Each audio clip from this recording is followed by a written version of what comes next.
Bonjour, cher étudiant. On va maintenant traiter l'exercice 6 avec quelques rectifications.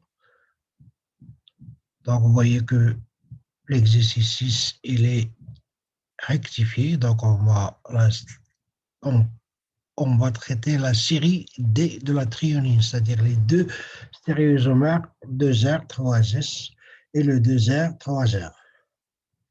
Et on vous demande de représenter ces deux stéréoisomères en perspective puis en fichier et expliquer pourquoi il appartient à la série D. Troisième question, représenter en perspective puis en fichier leur énantiomère respective et définir la relation de stéréoisomère entre ces quatre stéréoisomères. On vous demande par la suite, à la fin, de donner lesquels ils sont érythro et trio. Donc, pour la représentation en perspective et en fichier des deux stéréoisomères de la déthréonine. Donc, pour l'acide 2R, 3S, 2 amino, 3 hydroxybutanoïque.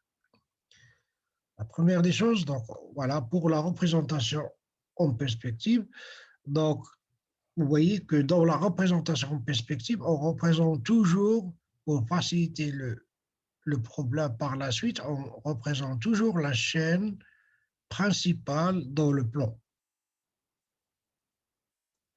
Voilà, la chaîne carbonée principale est représentée dans le plan.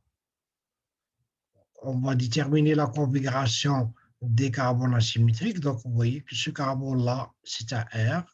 Là, c'est un R, donc après classement de substitution. Donc, vous voyez que 1, 2, 3. Et c'est un R, puisque l'hydrogène est en avant, donc c'est un S.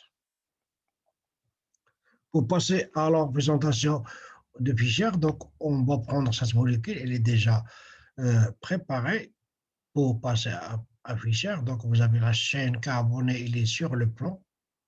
Donc, on va la tourner, on va la mettre verticalement. Et le carbone le plus oxydé, il est en haut. Donc, et par la suite, on va tourner la molécule et on va avoir la représentation de en Fischer.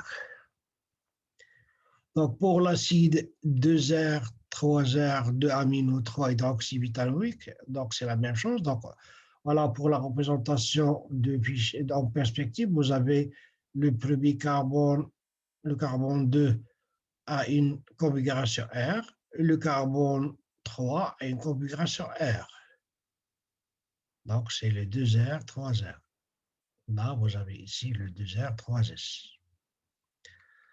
Et voilà, on fait la même chose. On met la molécule verticalement et on obtient la représentation de Fischer du stéréoisomère 2R, 3R. Donc, la configuration absolue DL.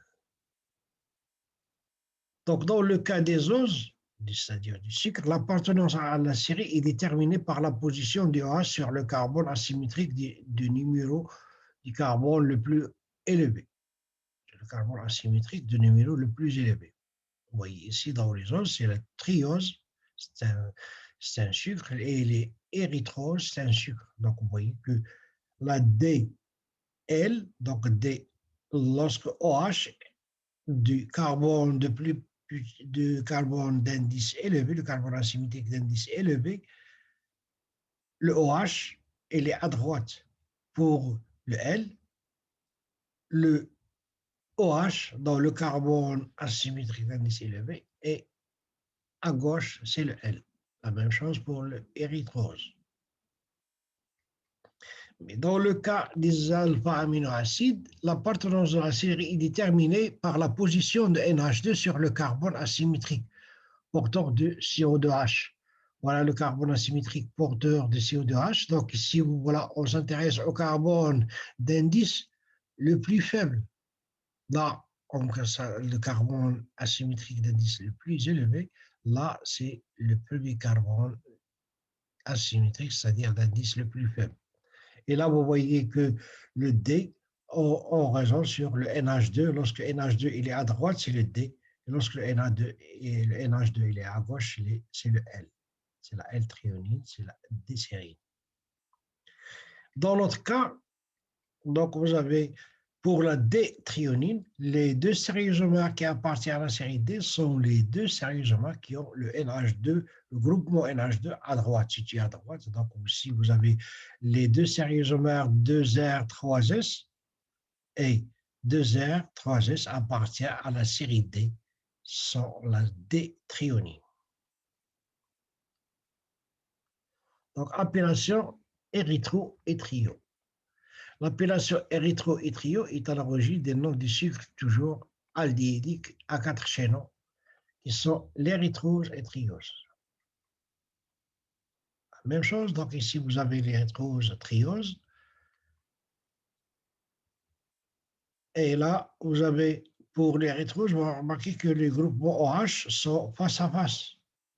Pour le triose, les groupements OH sont opposés.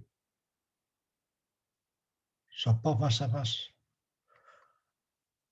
Donc, l'érythrose, c'est une superposition maximum des substitutions liées au carbone. Donc, vous avez les carbones, les substitutions qui sont de même nature, ils sont face à face. Les groupements de même propriété sont face à face. Trio, c'est une superposition minimum des substitutions liées au carbone asymétrique. Les groupements de même propriété semblables sont opposés. Donc, c'est notre cas. Dans notre cas, donc ici, vous avez le trio, c'est-à-dire lorsque vous avez le NH2, les OH sont des groupements prioritaires, ils ne sont pas face à face, donc c'est le trio. Pour le érythro, donc les groupements prioritaires sont face à face. Donc en relation, maintenant on va définir la relation entre les 4 sérieux-homères. Donc voilà les 4 sérieux-homères, vous avez le R et le E, le R, 2R, 3S. Son image, c'est 2S, 3R. Et le 2R, 3R, son image, c'est 3S, 3S. Donc on a deux couples d'énantiomères, c'est-à-dire l'un et l'image de l'autre dans un miroir. Voilà. Le premier et l'image. Donc le 2R, 3S et 110 énantiomères. Et le 2R, 3R et 3R, 110 énantiomères. Donc on aura deux couples d'énantiomères. Et pour les diacéréisomères, donc on aura 4 de séréisomères. Donc, et la définition de tout séréisomère qui n'est pas énantiomères, qui ne sont pas énantiomères, sont des séréisomères. Et on remarque que la relation de séréisomères, il y a au moins un des carbones qui a changé de configuration. Donc ici, vous avez le 2R, 2R, et le deuxième carbone change de configuration. 2R, 3S, 3S, et le premier carbone a changé de configuration. La même chose, ici, vous avez le troisième carbone, le carbone 3 n'a pas changé de configuration, et le deuxième carbone, carbone 2, change de configuration. Ainsi de suite. Donc, merci de votre attention, c'est la fin de la série, et je souhaite bonne chance. À la prochaine.